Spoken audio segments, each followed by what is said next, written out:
Thank you very much for joining us, Anush. And today's topic is actually one very close to my own country. It's a book, it's a very special book, and I'm just going to give a little bit of background to those who don't know what House of Culture is in general terms. House of Culture is a project that was kind of launched in late 50s by then left or socialist government, French government. And the idea was to democratize the culture and to move away the culture from the big centers like Paris.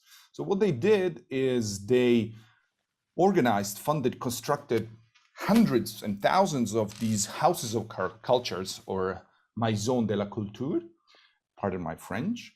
And the idea, like I said, was to basically take the culture, the high culture that used to be reserved for capital cities and for more, let's say, by association, wealthier and more educated audience, and to take it out in the, let's say, more rural, smaller, even, let's say, countryside.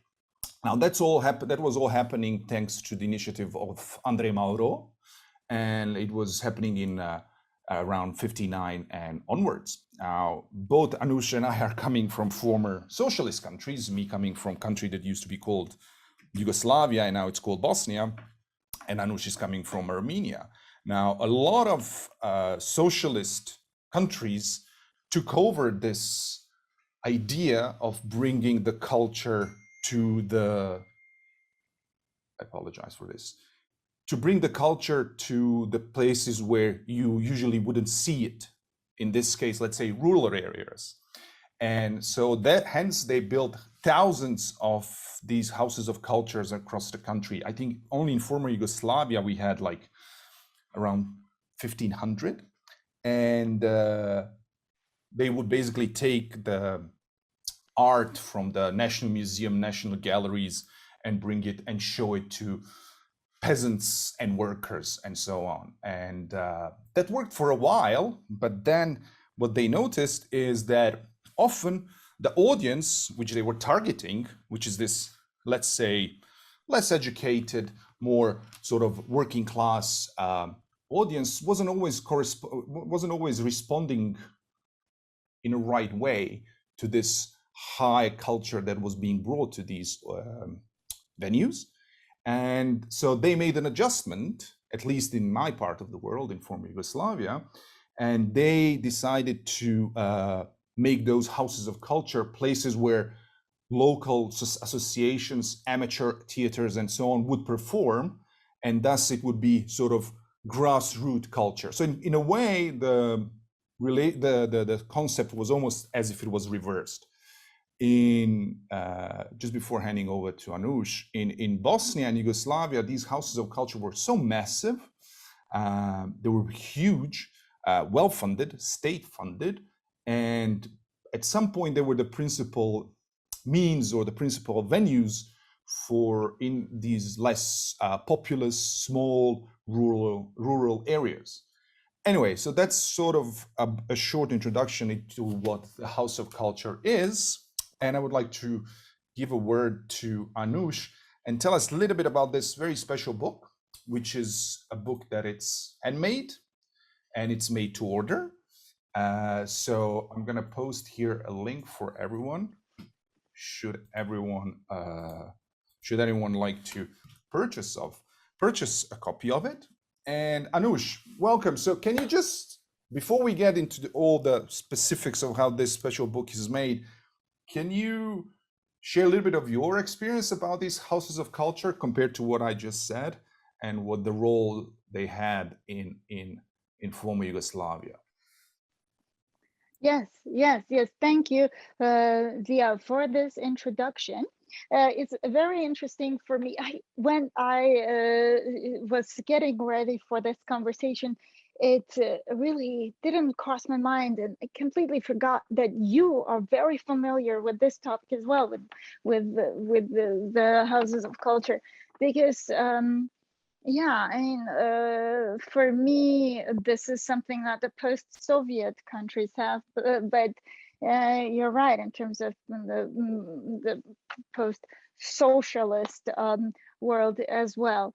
So it's interesting to learn also that in the beginning of your conversation, you mentioned that they tried to bring actual art into these houses, because in my knowledge, well, I didn't know about art, but I do know that like theater troupes and dance performances would, when they traveled, this is where they would perform, not only from cities and towns, but also local ones. So this was, these were places for these performances, for exhibitions, but also in many ways for they served educational purposes as well for local children.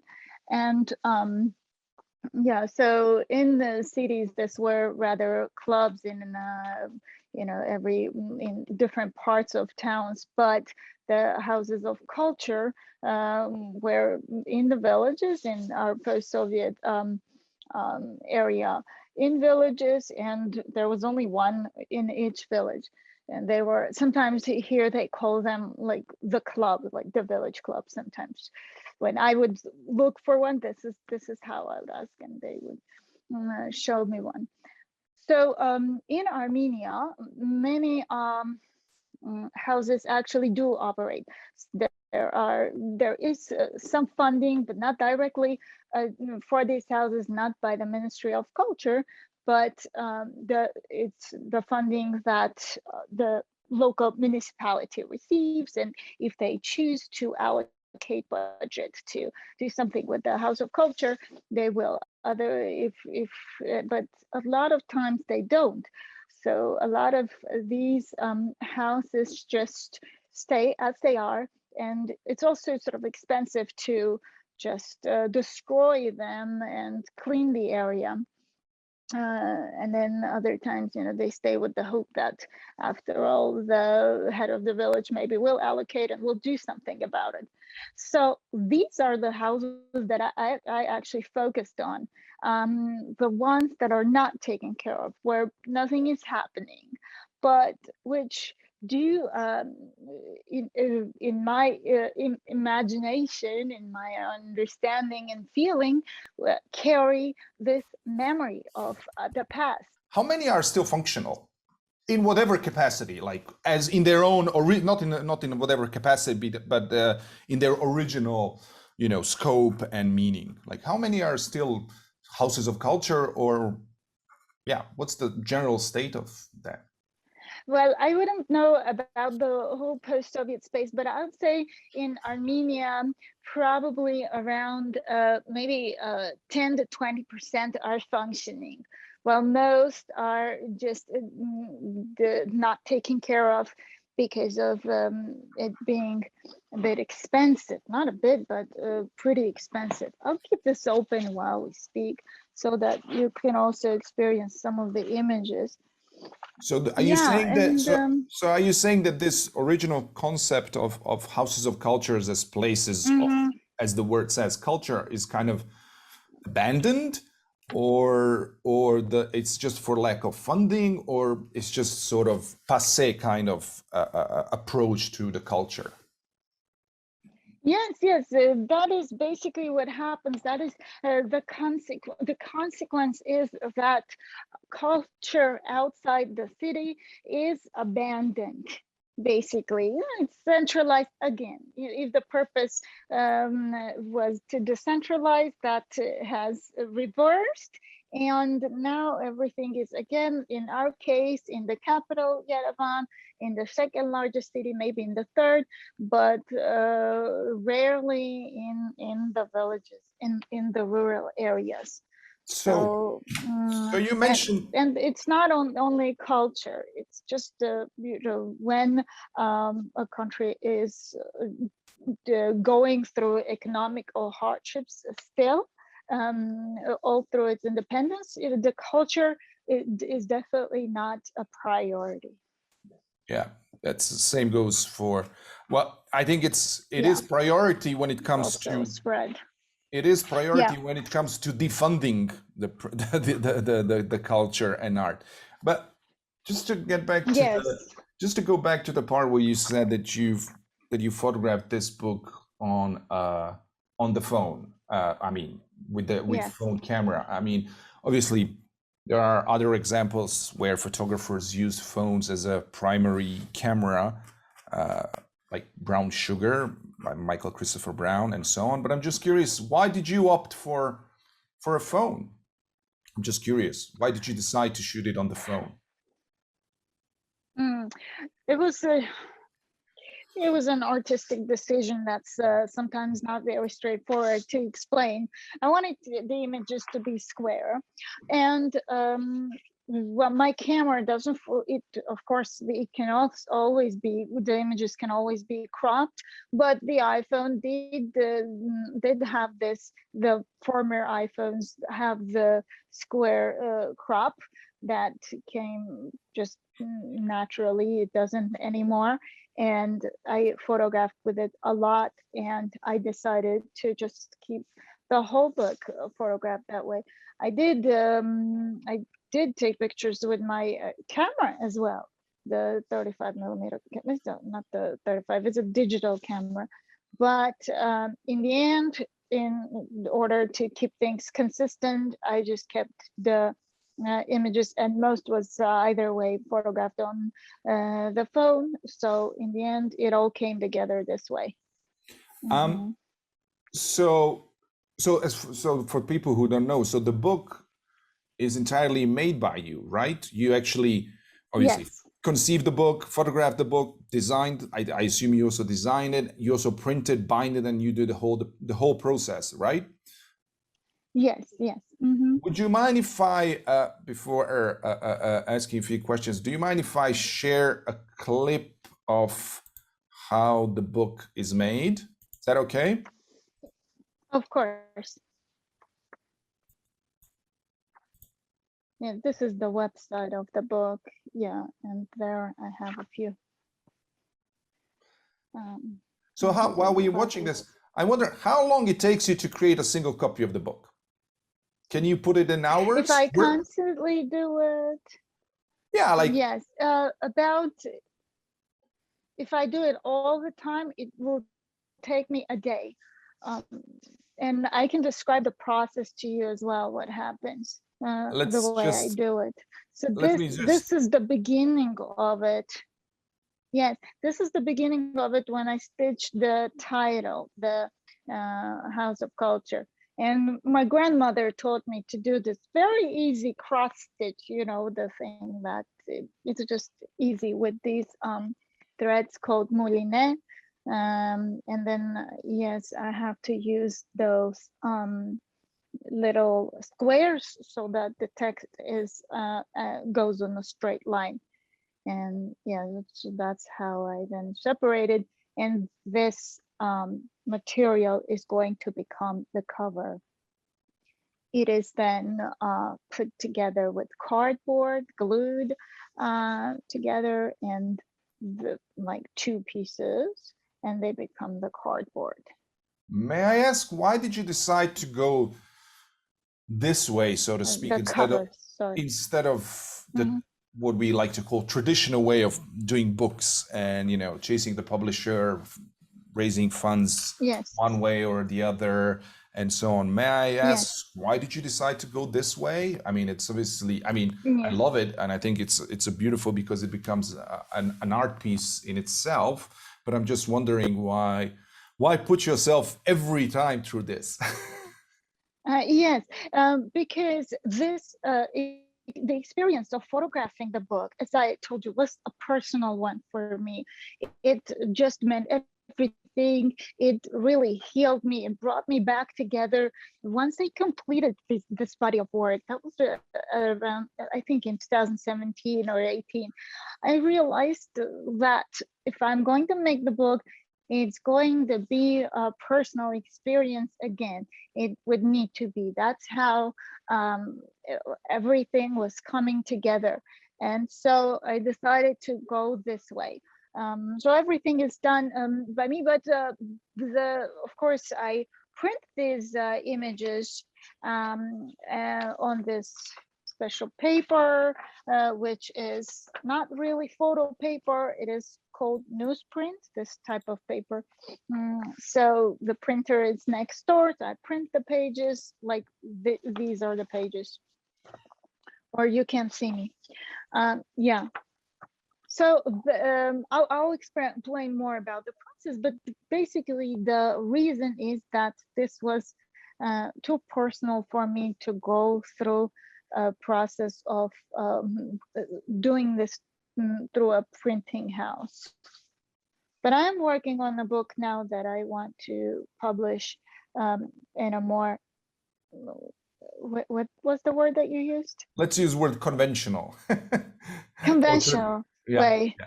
Would you would you like sharing with us a few favorite shots or whatever you feel like from the book?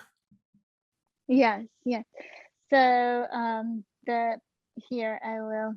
And while you're doing that, while you're doing that, that, let me just say to everyone who's here, if you have any questions for Anush or anyone here, please use Q&A box rather than chat room, and then we will convey those questions for Anush. Yes. Okay. I will start at the beginning. Yes. Yeah, so basically this is the description of the book. It's very short, and the idea is not to do a lot of text. Well, it's not to do a lot of text, but to focus on images. But I do explain how this was a journey through memory, and how it was both in a way it was a bit to raise awareness about the fact that so many beautiful buildings are just left and nothing is happening with them, but at the same time it was something that was a bit of therapy. So this is one of the images that really somehow connects with people usually. And this is a culture house in a pretty large village called Arshaluis, not far, half an hour from the capital, Yerevan. And its hall is just really large. You can see it from the chairs, you can see the dimensions. And then on top, it had this socialist symbols. And this is not very common. Usually the situation is a bit less understandable. Like they usually look a little older, but this one was very large. And then maybe because the village is just a large one, so was the house, but usually they're a little smaller. This one was almost the kind of building that could be in a city, like a big theater, that type of place. And then in some of the houses, there were maybe one or two people. There were libraries. So in this village called Gusana, more in the north of Armenia, only this one room was used as a library, and this woman was the librarian. So the books were all really old from the Soviet times, just as well. Again, a house closer to our third largest city, but this was more of an element of the curtains photographed from outside. These are people who used to work at houses of culture. The woman on the left, it was the director of this house in the village, in a village called Nareg. Excuse me. I think you're browsing through the pictures, but I don't see it changing on the screen. I keep seeing just the first one you showed. Are you browsing through the pictures? Yes. You cannot see me change them. Nope. If you want, I can share it from. I think I have. Let me try this way. Do you see it? Now it's going. Now it's going. Did you see me? Yeah. Okay. Now it's working. So in case others didn't see it either, so this was the first image of the large culture house in the village Arshaluis. This is the small library, the only room that's used in this house, and part of a curtain in a culture house in Galadzor village. And these people who were friends, they were not a couple, but the woman on the left was the director of a culture house years ago, and the person, the man was a dance teacher, but rather what they call someone who would direct performances, direct dance performances. And that village also didn't work. And this is also the village Gustana, close to Gyumri, the second largest city. The projectors, these are just parts of projectors in the cinema underground. And the shadow is of my daughter Ella, who was sitting on my shoulders with a bucket of flowers. Yeah, it's just so I had her on my shoulders and I was taking a picture through the window. What was, I mean, this may be off topic, but not entirely. What do you know? What's the situation with these houses of culture in the Nagorno-Karabakh area? Like, were they all destroyed in the conflict, or do you have any idea what's happening with them in that area? Because it's obviously contested, Yes, it's always contested, and so on. Well, it's the same as in Armenia. You know, some of them function, some don't. I photographed remains of a house in Martakert, in one of the larger towns. And really, it was there was not much left, but only the walls, beautiful walls, covered with these mosaics. But and Lenin's head somewhere there in the garden too. But depends, you know. In some places they do operate, they do reconstruct them. So it's a very similar picture to the one in Armenia. Basically, depending on how the local municipality will decide to allocate their budget. Right. This person also used to be a head of a culture house, and that house was destroyed not by time, but because of the war, the first Nagorno-Karabakh war. It was close to the border with Azerbaijan. This is another one where I loved the colors. There's always something just so mystical in these houses. It partly operated because I saw little girls running into one of the rooms for dance classes there that day. And so this is the same house that one of the first pictures had the element of the curtain. So this is the same house from inside. So just outside, you can see that to the extent to which they're just not used. This is the house that was destroyed during the war. Yeah, so those are some of the images from the book. It's just so interesting to see what happened to this massive, at least I know from Yugoslavia, I'm sure it's pretty much everywhere in former socialist bloc, like what happened to this massive intervention and attempt to bring, you know, to bring culture to the places where it wasn't available before, and art. And I'm just thinking, like, how many billions and billions of dollars has been spent into this. I know for a fact that in Bosnia, usually, Sasha, I'm just answering the question, usually the village halls or the town halls were separate buildings, but often, not often, but sometimes, and these were proper cultural institutions. But sometimes when we are talking about smaller places, then they would have the dual function, meaning there would be place, you know, for voting if such thing happened, or like, you know, village meetings, town meetings, as well as cultural, as well as a place for cultural events. Now that's that's how it worked here. I assume it worked everywhere else. So I'm curious what Yes. there, if our friends from the Western part of the world, what do they have to say about this? I mean, were you aware about this? I'm just asking the audience. Were you aware of this concept of the House of Culture? I mean, in Eastern Europe, it was a massive, and in France, and for that matter, in Italy, partially, it was a massive, massive movement in the 60s and so on. I wonder what was the counterpart in the West, if there was. Mm-hmm. There Yes. was. Okay. So Gabby Breitenbach said, absolutely not. Very interesting. And Gabby also said she'd love to see some pictures. And either way, we were planning to also show some from the book.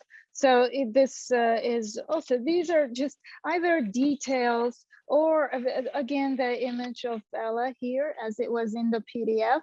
Well, these the way it's printed on this paper, which is called newsprint, it's not very white, the paper, so a bit more into the feeling of something that's archived, something that's not of today, and it's not glossy either. So I wanted to give it that kind of a feeling. This is also an image that you saw. And that is also why the stitch of the book is sort of, I didn't want it to look very contemporary, Zia, like the way you mentioned, because if it was published in a more standard manner, it wouldn't have this feel. And I wanted it to take us back somewhere, not to have anything connected with today. And that's why this stitching, which I learned from my grandmother, that's why the age is sort of always like dropped a little bit, because the house is dropped and abandoned. And the stitch here, it's called a Coptic stitch. It's a very easy one, but it keeps the book really tight together, and the pages never fall apart. And the paper is also not too thick, but not too thin to be like torn. So I'll go through some more of the images. If anyone is interested in the process in more detail, they can write to me and I can let them know.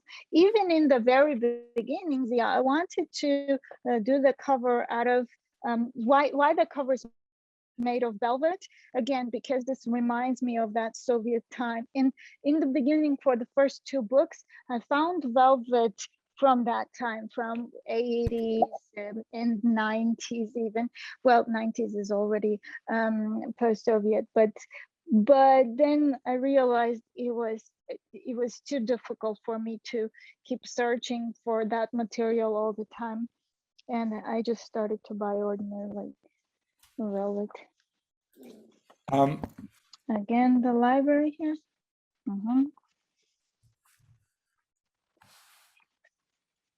There we go. And see, this is a diptych of that same image that I showed, but one closer and one a little farther. I do that a couple of times where I try to show a bit of movement.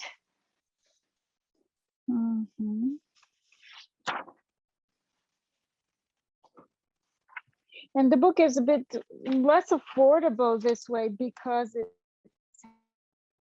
handmade. Instead of the usual maybe $50, $60, $70, it's $200.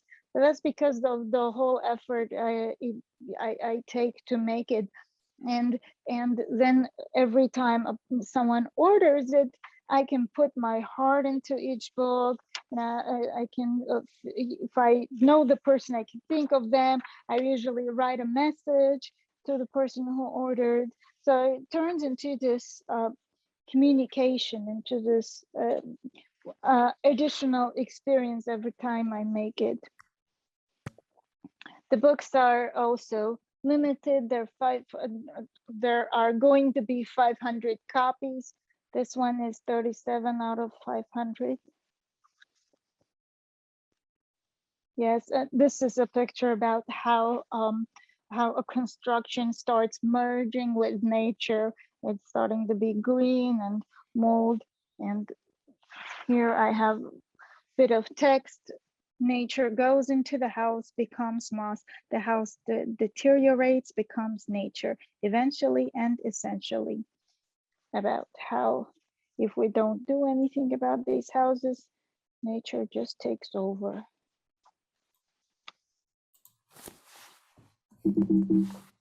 So you see, in the process, the project became less informative and again a diptych.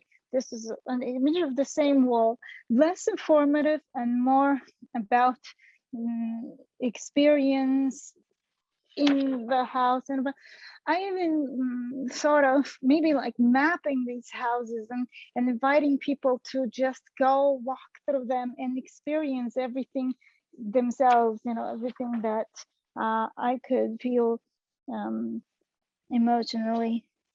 So here's And this comes if you're alone. This happens if you're alone. Yes. here's a practical question: is how did you learn how to make books? How to make it. Well, as soon as I decided to do this, I taught myself how to do it. So first I began with the covers. I decided this, right? That is going to be velvet. And then I asked myself and in general how I'm going to make the cover. And I think for the cover, I probably looked up a tutorial, learned how to put it together with the silicone glue. I don't know if you can see it, but I put it together with cardboard. Okay, so I had the two covers. So that was one thing. Then there was the printing. And at first, my friend in America helped me with it. He printed them and sent them to me.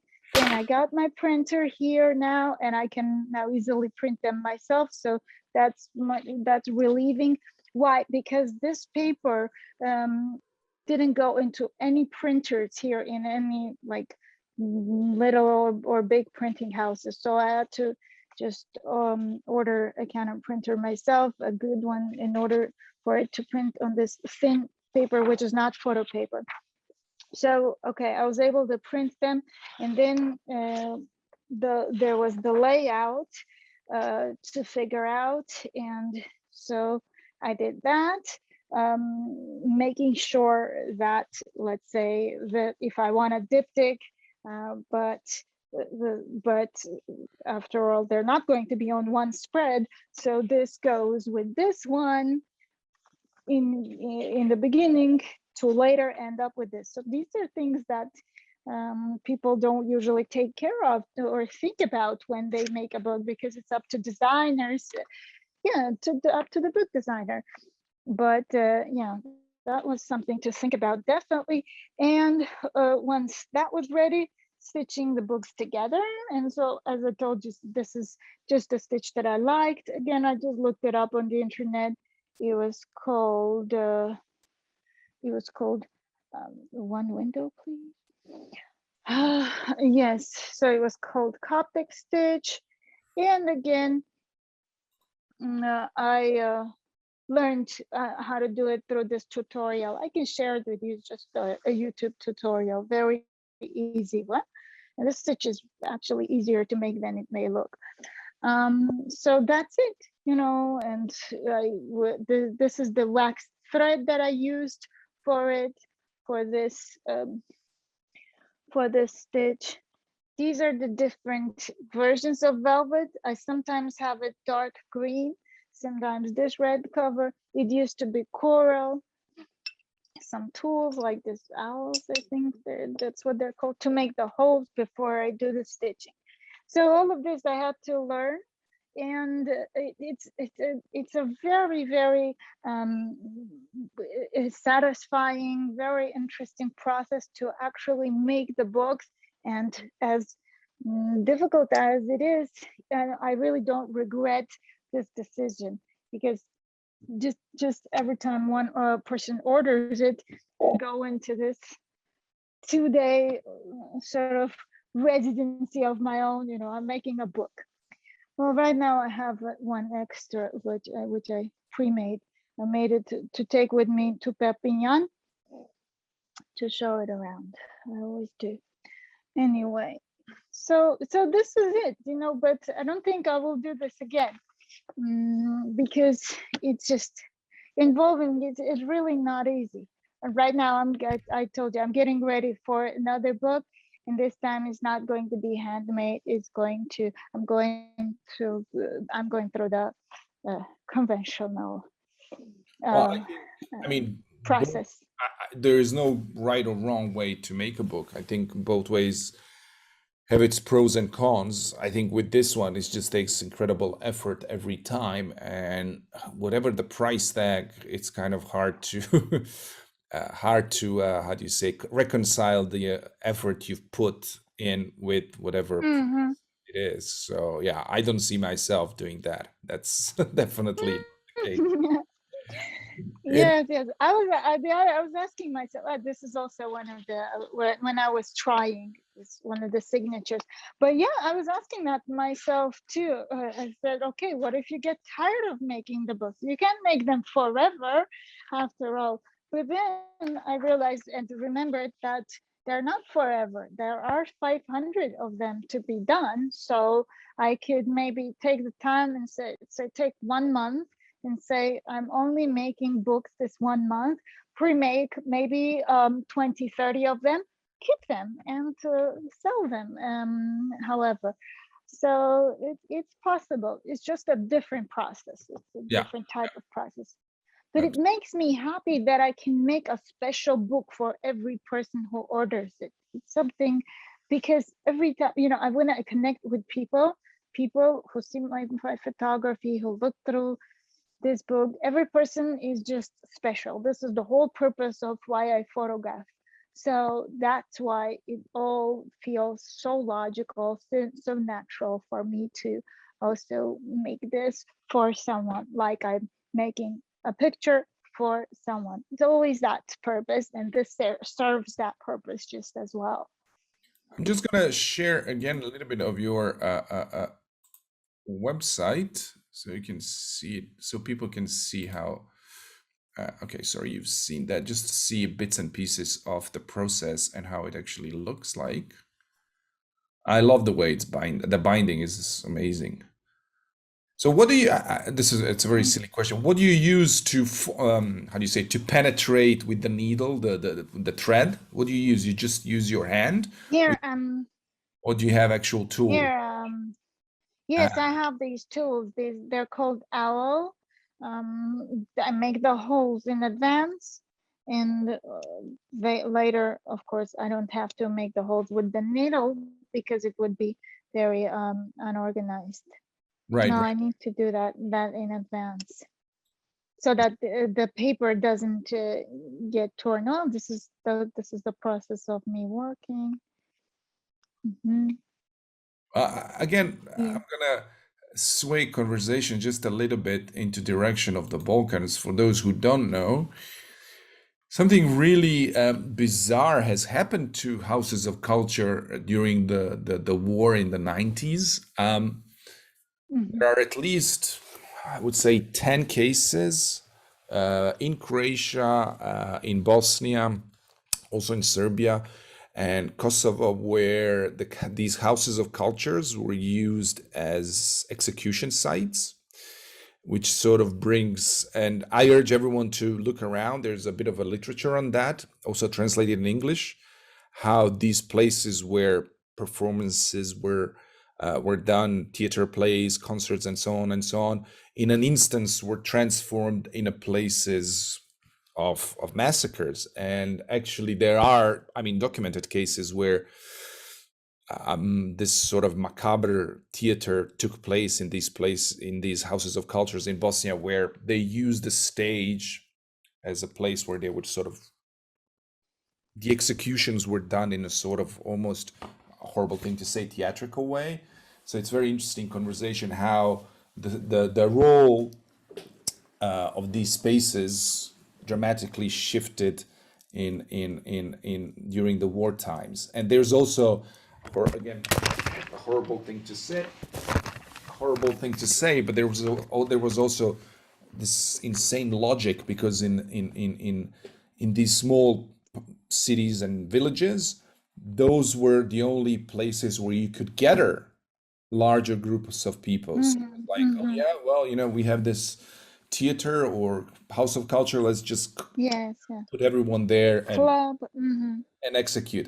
It's just a bizarre twist of fate, of how spaces that were built to spread joy and culture and tradition and so on were turned into execution sites.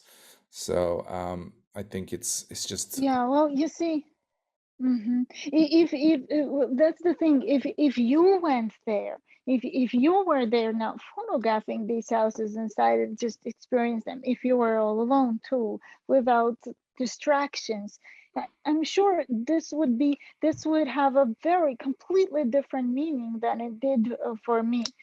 So like this, the memory of a space, right? What we mentioned in the beginning, what it is independently of you or your knowledge about it, and what it is for you on a personal level as well. yeah. And then with that as a foundation, you'll create something like photographs there, and then that becomes a memory of its own. But it, depending on what you know about it, and what the creation depends on your knowledge about it. So I'm sure something that you would create would be yeah, very different from what I photographed in these houses. Yeah. But I think we can definitely say that these houses of culture were incredibly noble attempt to on behalf of the state, or an action from the state to disseminate and democratize culture, which was previously unknown in our parts of the world.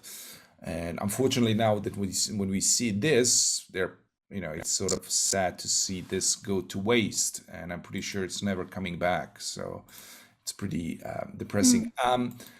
People, if I'm just talking to the audience, if you have any last minute questions for Anush, I'm sure she'll be happy to answer. I just poked myself with this paper. You shed blood. You shed blood for this talk. Thank you very much. Okay. I thought I had the knowledge of how to use them, but I went through all the comments of everyone here in the chat, and really, really thankful. Will they stay or will they go away once we turn this off? Because it's so good it's all recorded, and hear which from means everybody. it's all recorded. Okay, they will be here. The questions. Well, everyone, thank you very much. Anush, thank you very much for shedding blood for this event and for joining us. And make sure Thank to you, join everyone, and thank you, Ziyah. Make sure to join us next in a almost. Let me share our calendar. So just to give you an idea, what's up next on VII Insider. I think I'm gonna go quickly. Tomorrow there's in 2 days there's an event with Chris Graves. Then this awesome session between Ilvi and Stefano. It's a great series that she's doing. Then an absolute must. You can't miss a guide to online storytelling by Brian Storm, one of the pioneers of multimedia and online storytelling. And then again, book club with Zalmay, a Swiss Afghan photographer who left Afghanistan when he was, I think, 16, but never stopped working there. And then again, a book club with Ed Kashi. So make sure to tune in. I'm sure you're going to find something interesting for everyone. And I'm going to share again the link to the houseofculturebook.com. And should everyone be interested. Thank you very much, Anush, and everyone. Thanks for joining us, and see you soon again. Bye-bye. Bye, Ziyah. Bye, and thank you, everyone, for being here. Thank you.